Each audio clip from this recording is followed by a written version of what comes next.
Hello everyone. Today I would like to introduce one of China's most important traditional holidays, the Dragon Boat Festival. Known in Chinese as Duanwu Festival, it is celebrated on the 5th day of the 5th month of the traditional lunar calendar. For more than 2,000 years, people across China have celebrated this day with dragon boat races, traditional foods, and family gatherings. Most Western visitors are told a simple story. The Dragon Boat Festival commemorates a great Chinese poet and statesman named Qu Yuan. According to traditional history, Qu Yuan served the ancient state of Chu during China's Warring States period, more than 2,000 years ago. He was known for his honesty, wisdom, and deep love for his country. He advised the king to resist corruption, strengthen the nation, and prepare for growing threats from rival states. But powerful officials opposed him. He was eventually removed from power and sent into exile.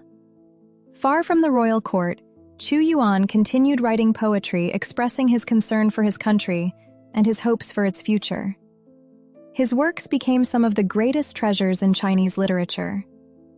The traditional story tells us that when Qu Yuan learned that the capital of Chu had fallen to enemy forces, he was overwhelmed with grief. He walked to the Miluo River and threw himself into the water. The local people rushed out in boats to search for him. They beat drums to frighten away fish and evil spirits.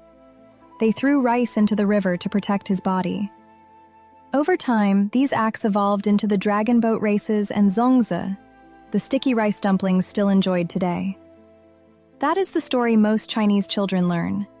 But I would like to share another perspective. When I read Qu Yuan's poems, I do not see a weak man. I see a man of extraordinary courage, a man who spent years in exile without giving up, a man who continued speaking the truth even when nobody wanted to hear it, a man who refused to compromise his principles. And so I cannot help asking a question. Would such a man really choose to surrender to despair? Or is there more to the story than we have been told? Ancient China was a world of political intrigue, court conspiracies, and struggles for power. Qu Yuan challenged corruption. He threatened powerful interests. He made enemies among influential people. To me, it is difficult to believe that the full truth of his death is known. Perhaps the traditional story is correct. Or perhaps it is only part of the story. Perhaps Qu Yuan was not simply a poet who chose death. Perhaps he became the victim of the very political forces he spent his life fighting against. History is often presented as certainty. But is it really? History is written by people. People have loyalties. People have interests. People decide which stories are preserved and which stories disappear. Evidence can be lost. Records can be destroyed. Facts can be forgotten. And sometimes what survives is not necessarily the whole truth, but the version of events that history chose to remember. After more than 2,000 years, we may never know exactly what happened to Qu Yuan. But perhaps that is not the most important question. What matters is what he represents.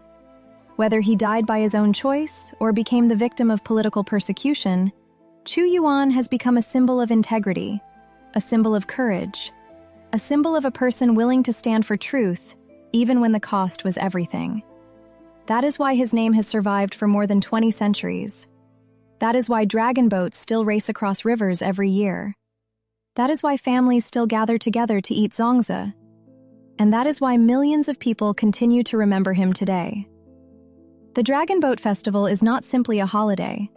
It is a reminder that conscience matters, that truth matters, and that throughout history there have always been individuals willing to stand against corruption, even when the outcome was uncertain.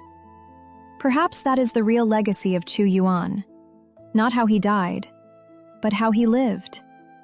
Thank you for listening. Happy Dragon Boat Festival. Duanwu Ankang. May you enjoy peace, health, and happiness.